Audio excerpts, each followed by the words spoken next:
Hey guys, I am back with another video, and today I'm going to be talking about how to get an instant glow up. And when I say instant, I'm talking about like a 24-hour glow up. And so let's just dive in and get started. The first thing that I want you to basically, this is what you can expect. What we're trying to do is, let's say we have an event, maybe we have a date, or just for whatever reason, we need to like cram getting a flatter, tighter tummy and glowy skin. This is the video for you. So, what we're going to do first is we are going to focus on when you wake up that morning. I want you to exfoliate, exfoliate, exfoliate, exfoliate. We're going to exfoliate your face and we're going to exfoliate your entire body from head to toe. And when I say exfoliate, I would literally find an exfoliator.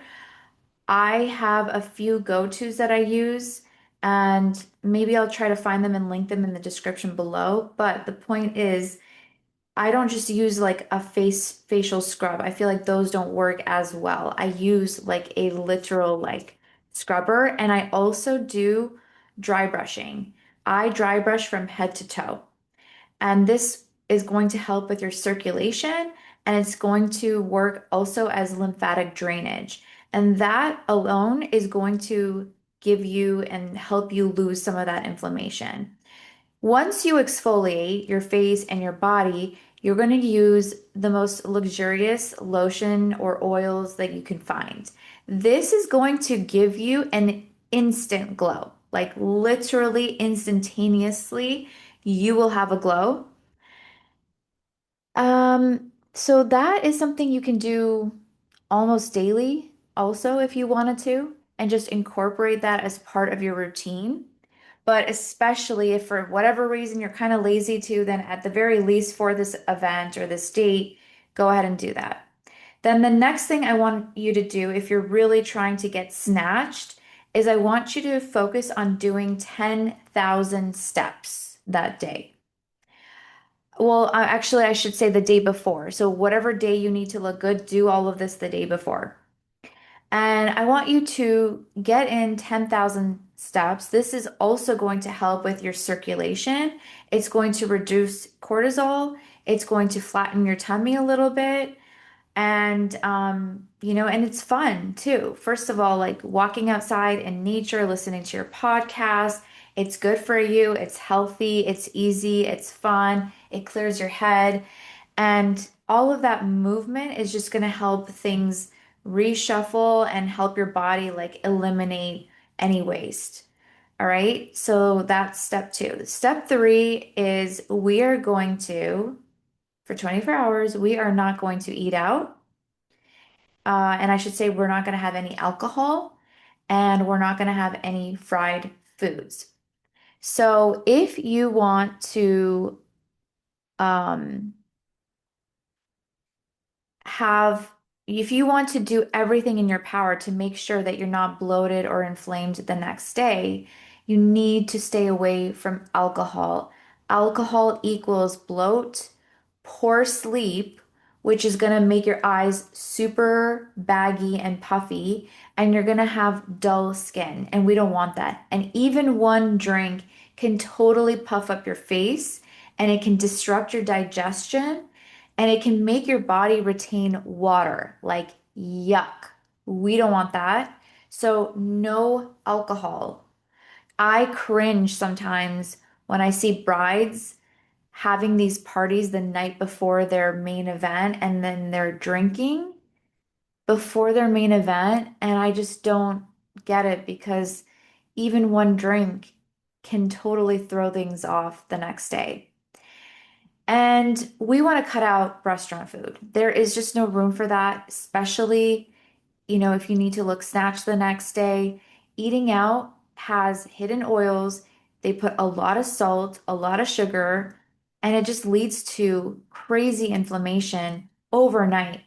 So we definitely want to cut that out. We definitely want to cut out fried foods because fried foods are an instant glow down. I know people who sometimes, if they eat fried food, they will get acne the very next day. So we want to avoid that at all costs. And anyway, it's only one night, right? So for the next 24 hours, I want you to focus on just eating whole foods, preferably ones that you make and cook at home. Keep it very simple. Don't put a lot of salt in your food and nothing heavy. I would personally just stick to either veggies, some protein. If you have to eat any carbs, I can get away with eating quinoa or sweet potato and I don't get bloated the next day. Now, the next thing is, I don't know if this is everyone's secret hack, but this is definitely my hack, where if I really want to be skinny and snatched the next day, then I will do a leg day today. Because for whatever reason, well, not for whatever reason, I know the reason, because my leg days you tend to be the most intense of all my workouts. I tend to burn the most calories. I tend to push harder. It's, obviously a very big muscle group. So there's a lot to work out. There's a lot to do. You're lifting heavier. So when I push myself that hard at the gym, it's almost like I can get away with eating whatever I want, and the next day I'm still snatched because my body just somehow absorbed all of it, and I still look pretty good the next day. So if you ever want to just get rid of some inflammation fast, go to the gym and do a leg day. I promise it will work. It also helps to, like, again, more lymphatic drainage. It burns the most glycogen. It tightens your lower body.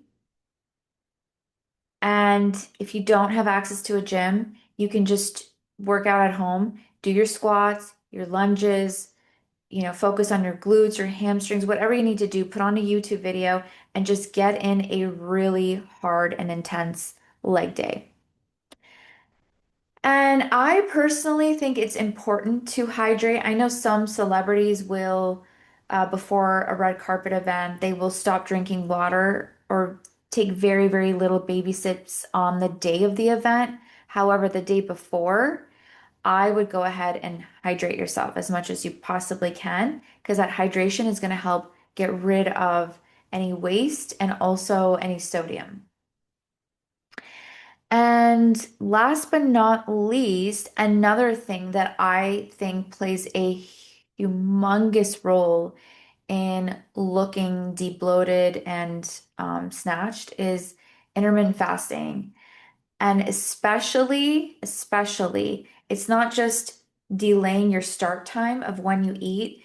The most important part of the intermittent fasting, in my opinion, is when you cut off your eating in the evening. So I personally cut my eating off at 6 because I'm in bed by 10. So I would cut off your eating, around that time if you can. And I know I said last but not least, but there is one more thing. You definitely want to get a good night's sleep. Okay? A good night's sleep is everything. Everything. So cut off your eating at 6. This is going to help your food digest. It's going to help debloat you. It's going to calm your inflammation because your body will have time to process it. For some reason, I haven't done the research behind it, but this is like my intuitive feeling is that when I eat and then I go to bed right away, my body can't really digest it, so it just sits there and um I just feel more bloated and groggy and tired. Whereas if I just cut it off at 6, then I wake up feeling lighter and more energized. So that's kind of what you'll notice. What you'll notice is you're gonna wake up and you're gonna feel like you might have a flatter stomach, you'll have clearer skin, you'll have a lighter energy about you. So this is the next protocol that you can use for your next event, if you have a date or anything that important that you need to get snatched for in 24 hours, you need that instant glow up. But, but if you like this kind of advice, I have a 12-week It Girl implementation guide where I walk you through 12 weeks of these kind of action items so that you're not cramming at the last second to get the results that you want. You actually wake up with them every single day already because we've built it as part of our life as our habits. And so we do that by implementing these steps in a bite-sized way so that you develop the habit instead of doing like a crash diet in the end. As always, like and subscribe, save this video, and share this with someone you know that can benefit from getting a glow up. I love you all so much. I will see you next time.